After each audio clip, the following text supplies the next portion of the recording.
Hello friends, कैसे हैं आप लोग। स्वागत है हमारे चैनल पर। अगर आपने हमारे चैनल सब्सक्राइब नहीं किया है तो यार जाकर चैनल को पहले सब्सक्राइब कर लो। आज हम बात करेंगे लव डेथ रोबोट के सीजन 2 के बारे में। सीजन 3 मैं एक्सप्लेन कर चुकी हूँ, जाकर आप मेरे चैनल पर देख सकते हैं। इस वेब सीरीज को भी कुछ स्टोरीज में डिवाइड किया गया है। फर्स्ट स्टोरी में हम द टाल ग्रास को एक्सप्लेन करेंगे। स्टोरी के स्टार्टिंग में हमें घास का मैदान दिखाया जाता है जहाँ से ट्रेन गुजर रही होती है। ट्रेन कंडक्टर कंपार्टमेंट चेक कर रहा होता है कि सब ठीक है और ये देखकर वो वहाँ से चला जाता है। ट्रेन बिल्कुल खाली होती है। उसमें एक आदमी होता है जिसका नाम लेयर्ड होता है। वो न्यूज़पेपर पढ़ रहा होता है। फिर वो अपनी वॉच निकालता है, टाइम देखता है तो 12:30 बज रहा होता है। तो फिर वो सोने की कोशिश करने लगता है। जैसे ही वो नींद में आने वाला होता है, अचानक से झटका लगता है और ट्रेन रुक जाती है। अब हुआ क्या है ये चेक करने के लिए लेयर्ड ट्रेन से बाहर आता है। बाहर आने के बाद वो सामने बड़ी बड़ी घास का मैदान देखता है जिसमें कुछ रोशनी इधर उधर जगमगा रही होती है। वो उन रोशनी को देख ही रहा होता है, तभी वहाँ पर ट्रेन कंडक्टर आता है और उनसे रिक्वेस्ट करता है कि सर आप अंदर ही रहिए, बाहर मत आइए।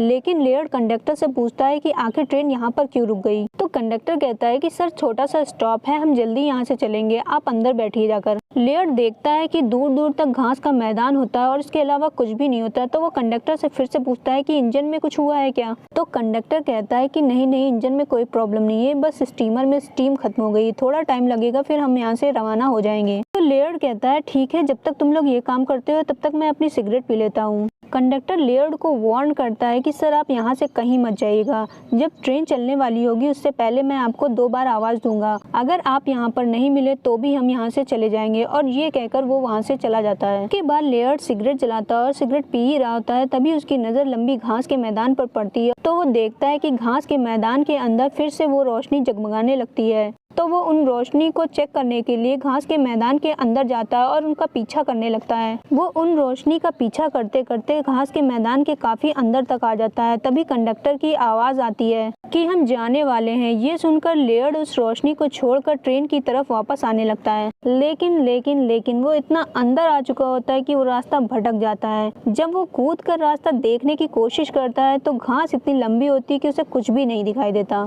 अब यहाँ से सारी प्रॉब्लम स्टार्ट होती है कि ट्रेन चलने वाली होती है और वो रास्ता भटक चुका होता है। अब वो बीचों बीच जाकर खड़ा हो जाता है और तभी उसे फिर से एक रोशनी दिखती है। अब वो घास को हटाकर जब रोशनी की तरफ देखता है तो वो देखकर शॉक्ड हो जाता है। अब गेस करिए कि वो क्या हो सकता है जो देखकर वो शॉक्ड हो जाता है। Anyone guess? वो कोई और नहीं बल्कि एक फेसलेस मॉन्स्टर होता है जिसे देखकर उनकी सिट्टी बिट्टी गुम हो जाती है, मतलब होश उड़ जाते हैं। अब वो मॉन्स्टर को देखकर वहाँ से भागने लगता है। अचानक ठोकर लगने से उसका चश्मा गिर जाता है। अब बिना चश्मे के उसे सब ब्लर दिखाई दे रहा होता है। तो वो जल्दी से चश्मा ढूंढने लगता है और अचानक से उसे चश्मा मिल जाता है। और जैसे ही वो चश्मे को पहनता है तो वो देखता है कि जमीन को फाड़कर एक फेसलेस मॉन्स्टर निकलता है। तभी वहाँ पर लेयर्ड का पीछा करते हुए और भी 2-4 मॉन्स्टर आ जाते हैं और उसे घेर लेते हैं। तो वो उन मॉन्स्टर से बचने के लिए वहाँ पड़े डंडे से हमला करता है और वहाँ से भाग निकलता है। भागते भागते लेयर्ड ट्रेन तक पहुँचने वाला होता है, तभी एक मॉन्स्टर आकर उसे धक्का मारकर गिरा देता है और उसे पकड़ लेता है। उसी टाइम दूसरा मॉन्स्टर आ जाता है और दोनों मॉन्स्टर में लड़ाई होने लगती है कि ये मेरा शिकार है, ये मेरा शिकार है। और इसी बात का फायदा उठाकर लेयर्ड वहाँ से चुपके से निकलने लगता है।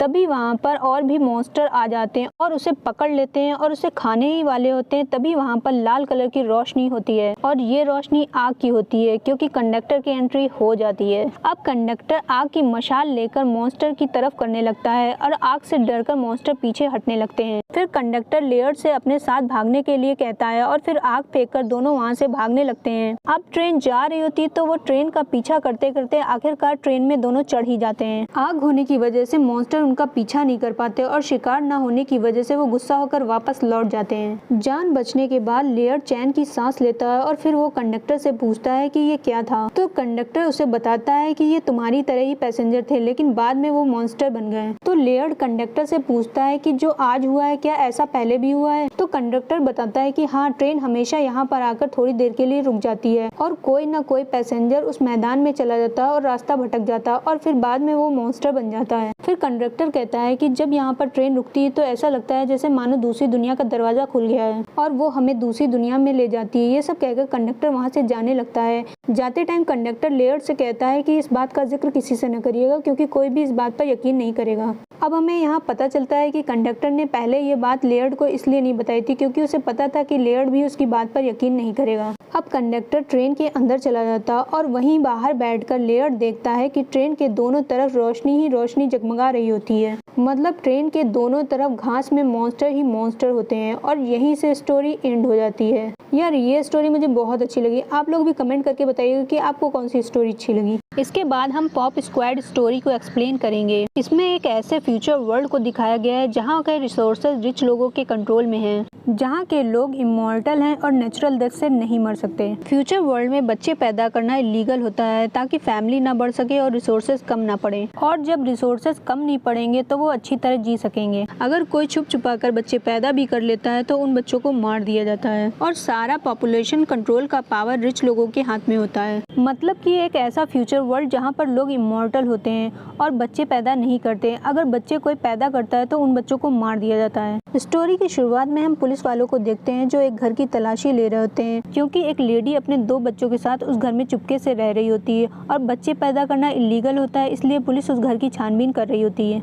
अब घर की कंडीशन काफ़ी ख़राब होती है क्योंकि वो चुपके से रह रहे होते हैं और उनके पास सोर्सेज कम होते हैं। छानबीन करने में पुलिस के साथ पुलिस एजेंट ब्रिक्स और उनकी साथी ऑफिसर पेंटल भी आए होते हैं। पेंटल उस लेडी के दोनों बच्चों को रूम से बाहर निकाल के लाती है और उन बच्चों का डाटा कलेक्ट करके ब्रिक्स को देती है। और इधर पुलिस ऑफिसर उस लेडी से पूछताछ कर रहे होते हैं कि तुम लोग यहाँ पर चुपके से रह रहे हो, क्या इस बारे में लैंडलॉर्ड को पता है और तुम्हारी कौन हेल्प कर रहा है और तुम्हारी तरह इस एरिया में कितने लोग हैं जो अपने बच्चों के साथ छुप कर रह रहे हैं। तो वो लेडी उनके सवालों का एक भी जवाब नहीं देती, बस इतना कहती कि उसने कुछ भी गलत नहीं किया है। तो पुलिस ऑफिसर उस लेडी को हिरासत में लेकर वहाँ से जा रहे होते हैं। फिर वो लेडी रोकर ब्रिक्स से रिक्वेस्ट करती है कि हमें छोड़ दो, हमारे बच्चे सुबह से भूखे हैं, उन्हें कुछ खिला देना। और वो इतना ही कह पाती है तभी पुलिस वाले उसे लेकर वहाँ से चले जाते हैं। फिर ब्रिक्स रूम में जाता है जहाँ पर बच्चे होते हैं। फिर वो बच्चों की डिटेल चेक करता है और उन्हें गन पॉइंट करता है। तो वहाँ पर खड़ा बच्चा बड़ी मासूमियत से अपना डायनासोर वाला टैडी उसे ऑफर करता है, लेकिन ब्रिक्स उन बच्चों पर बिल्कुल भी रहम नहीं करता और उन्हें शूट करके अपनी गर्लफ्रेंड एलिस से मिलने के लिए फ्लाइंग कार से वहाँ से निकल जाता है। अब हम यहाँ पर देखते हैं ग्लोबल वार्मिंग की वजह से सरफेस काफी पोल्यूटेड हो जाता है और नीचे गरीब और कमजोर लोग ही रहते हैं। अमीर लोगों ने काफी ऊंची इमारतें बना रखी हैं जो पोल्यूटेड सरफेस से काफी ऊपर है। अब हम सरफेस के ऊपर वाली बिल्डिंग्स के लोगों को देखते हैं जो काफी रिच होते हैं और एक लग्जरियस लाइफ जी रहे होते हैं। ब्रिक्स अपनी गर्लफ्रेंड एलिस से मिलता है जो 20 साल से सोलो की तैयारी कर रही होती है और फाइनली वो अच्छा परफॉर्मेंस देती है। ब्रिक्स एलिस की परफॉर्मेंस की काफी तारीफ करता है और फिर कहता है कि अगर मैं इमॉर्टल ना होता तो तुमसे मैं शादी कर लेता। तो एलिस कहती है कि अगर मैं इमॉर्टल ना होती तो मैं तुम्हारी बच्चे की जरूर माँ बनती। फिर एलिस उसे बताती है कि वो कल रेजू ट्रीटमेंट के लिए जा रही है और फिर वो ब्रिक्स से अपने साथ चलने के लिए कहती है।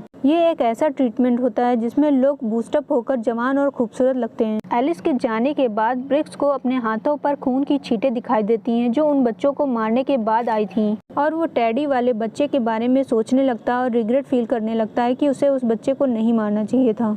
दूसरे दिन ब्रिक्स जब एलिस के साथ ट्रीटमेंट के लिए जाता है तब भी उसके दिमाग में उसी टैडी वाले बच्चे के बारे में चल रहा होता है। उसे परेशान देखकर एलिस ब्रिक्स से पूछती है लेकिन ब्रिक्स उसे टाल देता है। जब वो दोनों वापस आ रहे होते हैं तो बूस्टअप की वजह से एलिस एनर्जेटिक हो जाती है और वो इंटीमेट होने की कोशिश करने लगती है, लेकिन ब्रिक्स के दिमाग से उस बच्चे को शूट करने का गिल्ट बिल्कुल भी निकल नहीं रहा होता है और वो एलिस के साथ बिल्कुल भी कोऑपरेट नहीं कर रहा होता और उसे धक्का मारकर हटा देता है, जिससे एलिस थोड़ा सा नाराज हो जाती है। एलिस को छोड़ने के बाद ब्रिक्स वापस अपने काम पर जाता है जहाँ पर कुछ बच्चे पाए जाते हैं। पुलिस एक आदमी को पकड़कर लाती है जो बच्चों का फादर होता है। ब्रिक्स को देखते ही वो आदमी गुस्से में आ जाता है और कहता है तू ही वो मॉन्स्टर है जो बच्चों को मार देता है। और ये कहकर वो आदमी पुलिस की पिस्टल निकालता है और ब्रिक्स को शूट करने वाला होता है, तभी पीछे से पुलिस वाला उस आदमी को शूट कर देता है और वो आदमी वहीं पर दम तोड़ देता है। ये सब देखकर ब्रिक्स पैनिक हो जाता है और गिल्ट फील करने लगता है कि उसकी वजह से कितने लोगों की जान जाएगी। जब वो अपनी कार से वापस अपने घर जा रहा होता है तो वो उस टैडी वाले बच्चे के बारे में फिर से सोचने लगता है। तभी वो देखता है कि उसकी कार में वही टैडी वाले बच्चे का टैडी रखा होता है। टैडी में लगे शॉप नेम टैग को देखकर वो उसी टॉय शॉप पर पहुंच जाता है और वहां पर बहुत सारे टॉय होते हैं और वहां पर एक लेडी भी टॉय खरीद रही होती है जो ब्रिक्स को देखकर सहम जाती है और वहां से बेबी टॉय खरीदकर जल्दी से निकल जाती है। ये सब देखकर ब्रिक्स को थोड़ा उस लेडी पर डाउट हो जाता है। फिर टॉय शॉपकीपर ब्रिक्स को बताती है कि ये 200 साल पुराने टॉय हैं, क्या आपको खरीदना है? तो ब्रिक्स उसे मना करके वहाँ से निकल जाता है और उस लेडी का पीछा करते हुए उसके घर तक पहुँच जाता है। ब्रिक्स जब घर के अंदर जाता है तो वो उस लेडी के साथ उसकी डॉटर को देखता है और लेडी की भी जब ब्रिक्स पर नजर पड़ती है तो वो घबराकर अपनी डॉटर को अपने गोद में ले लेती है, क्योंकि वो समझ जाती है कि ब्रिक्स कहीं उसकी डॉटर को शूट ना कर दे। तो ब्रिक्स उससे कहता है कि तुम्हें घबराने की जरूरत नहीं है, मैं केवल बात करना चाहता हूँ। फिर वो उसे बैठने के लिए कहता है तो वो लेडी उसके पास पड़ी चेयर पर बैठ जाती है। फिर वो उस लेडी से पूछता है कि जब बच्चे पैदा करना इलीगल है तो तुमने ऐसा क्यों किया। तो वो लेडी ब्रिक्स से कहती है कि वो उन लोगों की तरह सेल्फिश नहीं है जो हमेशा के लिए जीते रहें। 218 साल जीने के बाद जब वो प्रेग्नेंट हुई तो उसे रियलाइज हुआ कि उसने एक नई जिंदगी की शुरुआत की है। बेबी गर्ल की मासूमियत देखकर ब्रिक्स के दिल में भी प्यार आने लगता है और वो उसे देखकर मुस्कुराने लगता है। तभी बेबी गर्ल ब्रिक्स के पास आती है और उसकी हैट लेकर उसकी तरफ इशारा करती है। फिर वो लेडी ब्रिक्स को बताती है कि उसकी डॉटर उसकी हैट को उसके सर पर रखना चाहती है, ऐसा करना उसे पसंद है। जैसे ही ब्रिक्स सर झुकाने लगता है तो वो लेडी टेबल पर रखी ब्रिक्स की गन को उठाने की कोशिश करती है, लेकिन ब्रिक्स बड़ी चालाकी से उस लेडी का हाथ पकड़कर उसे टेबल पर नीचे गिरा देता है और उसे गन पॉइंट कर लेता है। जैसे ही ब्रिक्स उस बेबी गर्ल पर गन पॉइंट करता है तो वो लेडी रोने लगती है और उससे माफी मांगने लगती है और उससे कहती है कि वो उसकी बेटी को छोड़ दे और उसके बदले में उसे मार दे। ब्रिक्स की बिल्कुल भी हिम्मत नहीं पड़ रही होती कि वो उस छोटी सी बच्ची को शूट कर सके, तो वो उस बच्ची को बिना शूट किए उन दोनों को छोड़कर वहाँ से चला जाता है। ये सब देखकर छोटी बच्ची रो रही होती है तो उसकी मदर उसके पास जाकर उसे गोद में उठाकर चुप कराने लगती हैं। घर से निकलने के बाद ब्रिक्स देखता है कि उसकी साथी ऑफिसर पेंटल उसके सामने खड़ी होती है और वो उस बच्ची को मारने के लिए वहाँ पर आई होती है। अंदर से छोटी बच्ची के रोने की आवाज़ सुनकर पेंटल समझ जाती है कि ब्रिक्स ने उस बच्ची को शूट नहीं किया और उस बच्ची को बचाने के लिए वो कुछ भी कर सकता है। और वो बिल्कुल भी नहीं चाहता था कि पेंटल उस बच्ची को मारे, इसलिए वो पेंटल पर गोली चलाता है और पेंटल भी उसी वक्त उसके ऊपर गोली चलाती है। पेंटल की बुलेट सीधे जाकर ब्रिक्स के शोल्डर में लगती है और ब्रिक्स की बुलेट सीधे जाकर पेंटल के गले में लगती है और उसकी वहीं पर मौत हो जाती है। शोल्डर पर गोली लगने की वजह से ब्रिक्स भी पूरी तरह से घायल हो चुका था। इसके बाद ब्रिक्स मैदान में आता है और बारिश की बूंदों को महसूस करने लगता है और चैन की सांस लेकर अपनी आंखों को बंद कर लेता है और वो एक सुकून महसूस करता है। इसके बाद वो जमीन पर गिर जाता है और यहीं से इस स्टोरी का एंड हो जाता है। अगर आपको वीडियो अच्छी लगी है तो लाइक करें, कमेंट करें, शेयर करें और सब्सक्राइब ज़रूर कर देना।